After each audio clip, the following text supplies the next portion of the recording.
لبیک پاکستان کے سربراہ خادم حسین رضوی انتقال کر گئے۔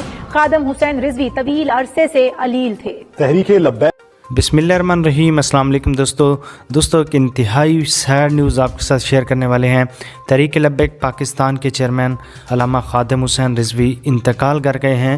وہ کافی دنوں سے بہت زیادہ علیل تھے، بہت زیادہ بیمار تھے، اور پچھلے دنوں جب وہ دھرنے میں موجود تھے تو ان کی طبیعت بھی کافی مرتبہ بگڑی تھی اور ان کو 102 اور 103 پلس پہ بخار تھا، جس کے بعد ان کی طبیعت کافی زیادہ خراب تھی۔ ڈاکٹر نے چیک اپ کیا، آرام کرنے کا مشورہ دیا، لیکن عاشق رسول کو کہاں آرام آتا ہے جب تک وہ عشق اپنا مکمل نہ کر لیں۔ بہت دکھ ہو رہا ہے، یقیناً میری آنکھوں میں آنسو اس وقت چھلک رہے ہیں، اور آپ کو بھی یہ سن کر ایک جھٹکا سا ضرور لگا ہوگا۔ یقین مانے ابھی تک یقین نہیں ہو رہا کہ علامہ خادم حسین رضوی انتقال کر گئے ہیں۔ اس جیسا ہیرا ہمیں پھر نہیں ملے گا، یہ صدیوں میں ایک پیدا ہوتا ہے۔ ایک جملہ کامنٹس میں لکھیے گا ان کی مغفرت کے لیے، اللہ رب العزت ان کے درجات بلند فرمائے۔ ملتے ہیں ایک نئے ویڈیو میں، اپنا خیال رکھیں، اللہ حافظ۔